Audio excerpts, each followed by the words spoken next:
한 달 동안 있었던 과학계 이슈 돌아보는 시간입니다. 월관 과학 원종우 과학과 사람들 대표 나오셨습니다. 대표님 안녕하세요. 안녕하세요. 예, 저는 진짜 이 시간만 한 달 동안 기다립니다. 과학계에 정말 많은 소식들이 있는데 오늘 추리고 추린 네. 요 소식들 좀 여쭤보겠습니다. 네. 야, 요거 주제 보고 제가 깜짝 놀랐어요. 제가 왜냐하면은요 어저께 넷플릭스에서 그 영화를 다시 한번 봤거든요. Don't Look Up이라는 영화를 다시 보면서 좀 재밌게 봤는데 이거랑 진짜 무관하게 봤어요. 그런데 지금 소행성 충돌 네네. 시나리오를 지금 가져오셨네요. 그렇습니다.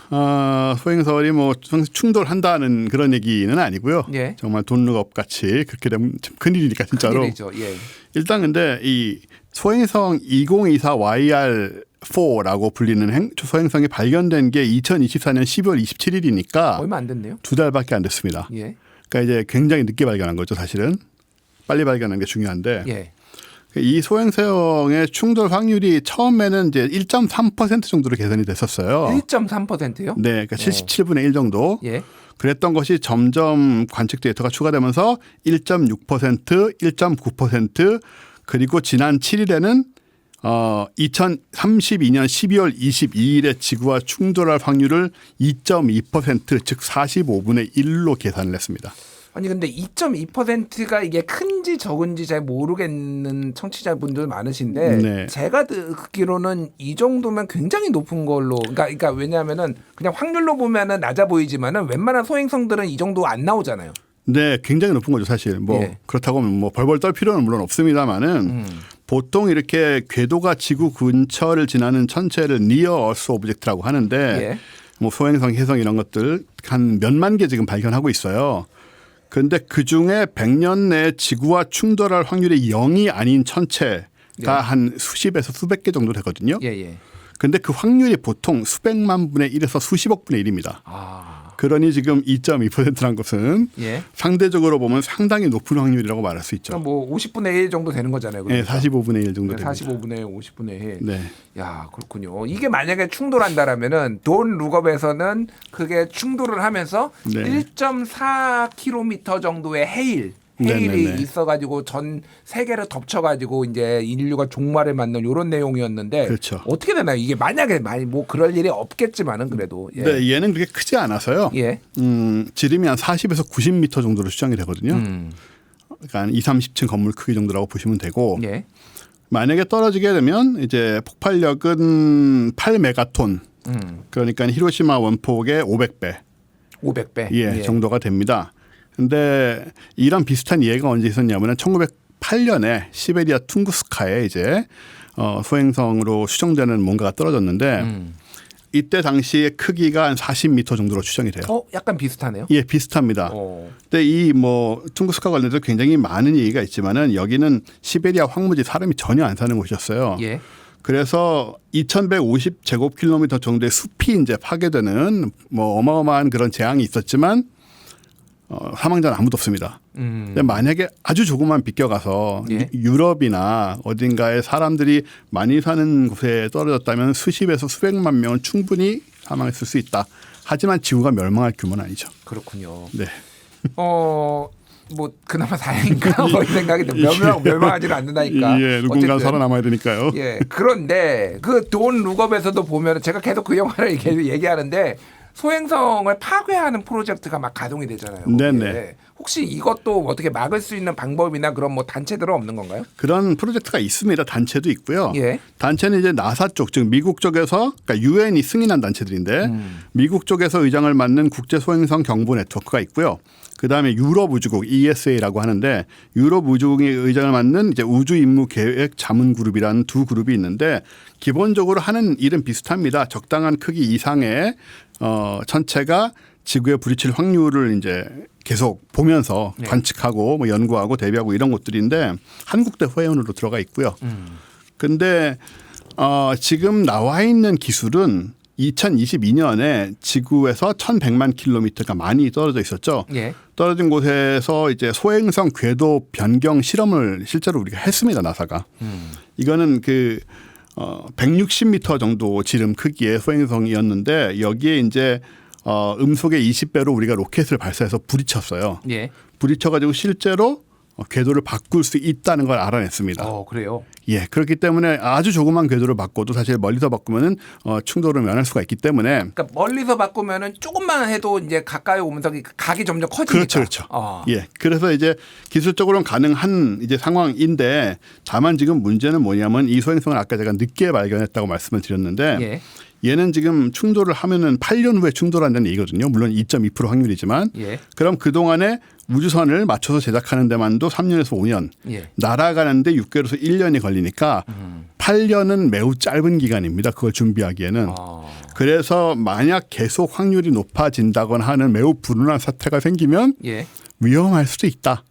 기술은 있지만 예. 시간적인 촉박함이 있다. 이런 부분도 사실 얘기할 수 있는 부분이죠. 아니, 그러면 이런 우주선은 좀 미리 만들어 놓으면 안 돼요? 이렇게 오래 걸리도록 이렇게 해야 되나요? 예, 물론 뭐 돈과 여유가 충분하다면야 잔뜩 만들어 놓고 쓸 수 있겠지만 한 수백 개 만들어 놓고 이렇게 쏘면 안 되나요? 그게 예, 뭐 그래서 참 좋겠습니다. 예. 그리고 이제 문제가 뭐냐면은 이제 소행성마다 특성이 다르고 크기가 다르고 궤도가 다르고 속도가 다르기 때문에 예. 이제 맞춤형으로 만들어야 되는 좀 그런 문제가 좀 있습니다. 그렇군요. 네. 이게 좀 쉬운 문제는 아닌데 아까 전에 이제 시베리아에 떨어진 이제 운석을 말씀해 주셨는데 과거에도 예전에 좀 뭐 몇 번 기사를 본 것 같아요. 지구 네네. 근처로 뭐가 소행성이 지나갔다. 좀 위협적인 소행성들 어떤 게 있었을까요? 여러 번 있었는데 되게 굉장히 작은 것이었고 그때 당시에는 우리가 지나가는 다음에 알게 되는 등 여러 가지 좀 문제가 있었습니다. 왜냐하면은 관측을 한 지 별로 오래 안 됐거든요. 98년 이후에나 우리가 데이터를 실제로 쌓기 시작을 했습니다. 그럼 30년이 안 됐네요. 이거 예, 30년이 안 됐어요. 그 전에는 그냥 그러면은 안 부딪히면 다행이고 부딪히면 적당히 살고 있었던 거죠. 설마 하면서 대충 살고 있었군요. 그 전까지. 네네. 예. 근데 사실 아포피스라는 소행성 얘기가 많이 나오는데 이 아포피스가 2029년에 뭐 충돌할지도 모른다 이런 얘기가 오래전부터 있었어요. 10여 년 전부터 예. 있었는데 크기가 일단 큽니다. 350m니까 지름이 아까하고는 완전 차원이 다른 정말 약간 종말 비슷한 것도 불러올 수 있는 그런 크기인데 지금 관측 결과는 최소한 100년 이내에는 충돌 가능성이 제로다. 라서 이제 당장 위험은 없습니다.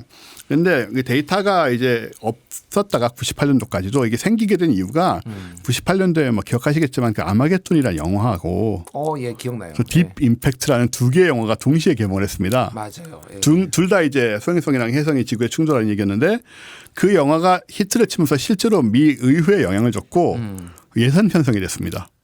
그렇군요. 과학자들도 좀 자극을 받았고 예. 그래서 사실은 절반 정도는 그 이후로 그때부터 관측과 데이터가 이제 쌓이기 시작했다고 말할 수 있습니다. 그렇군요.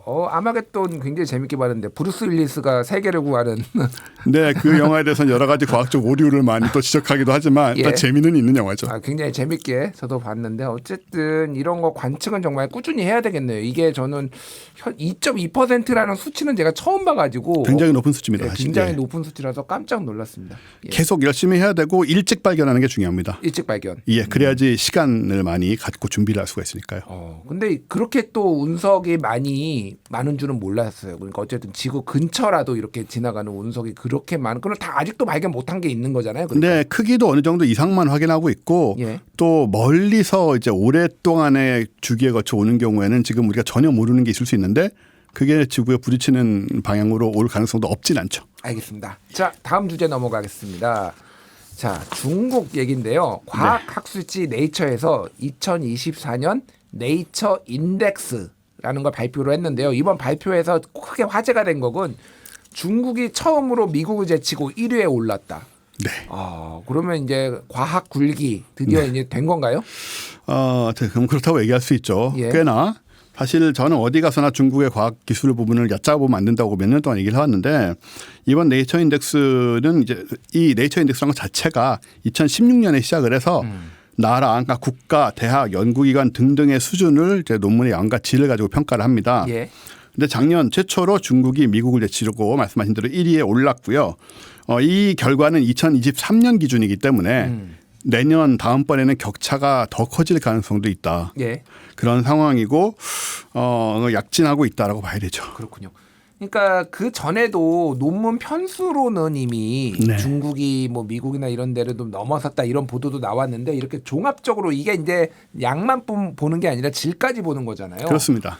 질적인 차원이 굉장히 높아졌다고 얘기를 하더라고요. 그러니까 우리가 사실 이제 뭐 중국에도 명문대가 칭화대도 있고 베이징대도 있고 하지만은 잘 모르잖아요. 사실 많은 뭐 굉장히 많은 이제 뭐 우리가 뒤에 딥시크도 얘기하겠지만은 딥시크를 만든 그게 우리나라는 잘 모르지만은 중국에서는 또 유명한 대학의 출신들이고 막 그러다 보니까 어쨌든 야 이게 그러면 앞으로는 이 격차가 더 벌어진다는 건가요? 그럴 수가 있는 것이 일단 뭐 중국은 인구가 많기 때문에 유리한 측면이 있고요. 국가적인 차원에서는 그런데 근데 사실은 대학 순위를 보면 이게 단지 인구 많다 뭐 이런 부분에 의한 것이 아닌 게 이번 그 10위권 내에 하버드대가 1위인데 그 외에 7곳이 중국 대학이고요. 그다음에 10위에 이제 MIT가 이름을 올린 정도. 그래서 중국 대학이 10곳 중에 7곳을 차지하고 있다라는 건데 여기 이제 중국 과학원대학, 중국 과학기술대, 베이징대, 난징대 뭐 등등 우리가 이름을 들어본 학교도 있고 안 들어본 학교도 있습니다. 그래서 이 부분이 의미가 더 크다 사실 국가적인 차원보다. 반면 이제 우리나라 서울대학 카이스트는 50위권, 70위권 수준 정도 되고요. 그래서 이 2016년 처음 당시만 해도 이 상위 10위 대학 안에 든 중국 대학의 베이징대 그것도 9위 하나밖에 없었어요. 그러니까 단 8년 동안에 어마어마한 변화가 일어났다라는 부분이기 때문에 이것은 확실히 무시할 수 없는 데이터입니다. 그런데 어떻게 이게 가능했는지 물론 이제 국가적으로 정책적으로 지원을 많이 한 것도 있는데 그런 좀 백그라운드가 좀 궁금합니다. 저렇게 애매한 부분이 좀 있는데요. 보통 이제 신흥 시스템이라고 얘기하는 부분이 있는데 이거는 이제 중국이 이미 1970년대 후반부터 미국하고 이제 벽을 좀 허물어뜨리고 교류를 많이 하면서 중국 유학생들이 미국에 많이 갔습니다. 그때부터. 그래서 많이 공부를 한 다음에 중국이 이제 2000년대 대학을 성장시키면서 투자를 많이 했고 그때쯤부터 해외에서 이제 연구를 하고 활동해하던 중국 이제 자국민들을 다시 좋은 대우를 하면서 불러오기 시작을 했죠. 그러니까 이분들을 통해서 이제 인재 양성 체계가 실질적으로 발전을 시작을 합니다. 상당히 길게 진행된 프로젝트인 거예요. 그래서 이렇게 돌아온 분들이 이제 중국 내 대학에 고급 지식을 전수를 하게 됐고 그렇게 체계가 갖춰졌다라는 이제 부분이 있고요. 또 하나는 우리 천인계획이라는 말을 하는데 여기에 대해서는 사실 문제가 좀 있다는 얘기를 많이 하죠. 천인계획이라는 게 천인이 그러면은 1000명인 건가요? 예, 백인계획, 천인계획, 뭐 만인계획 이런 식으로 발전했는데 이 천인계획이란 거는 2008년부터 2018년 동안에 10년 동안 중국 정부가 주도한 해외 인재 유치 사업이었는데 이건 이제 아까랑 섞여 있습니다. 중국인들 유학 간 사람들을 거기서 이제 성장한 사람들을 데려오는 부분도 있었고 또 외국인 석학들에게 최고 대우를 하면서 중국 대학이나 기관에서 연구하게 한 건데 미국이나 유럽, 한국에서도 넘어간 분들이 많죠. 근데 문제를 얘기한다면 뭐냐면은 이 과정에서 이제 정보 유출, 기술 유출 한마디로 이제 우리나라에서도 그런 얘기 많아졌으니까 소위 산업 스파이스러운 상황들.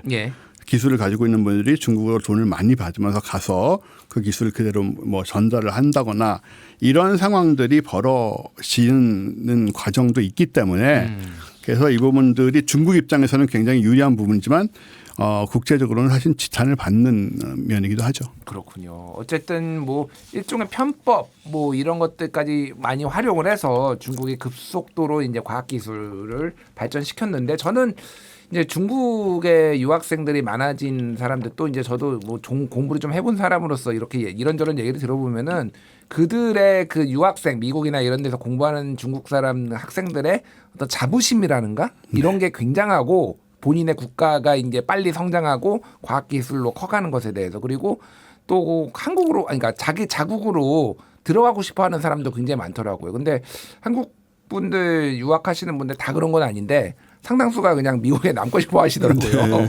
한국에 들어와봤자 비전이 없다. 그렇죠. 이게 좀 큰 차이가 아닌가 그 생각도 개인적으로 들어요. 그러니까. 근데 사실 그 부분은 무시할 수가 없는 게 중국은 아까 이런 정책적으로 돌아오는 사람들이나 또 해외 석학들에게 굉장히 높은 대우를 해줍니다. 그렇기 때문에 그 굉장히 유혹적이죠. 내가 굳이 뭐 외국에 살아야 할 이유가 있는가라는 그런 생각을 할 수가 있는데 우리나라 같은 경우에는 이런 부분이 아직 좀 미흡하다.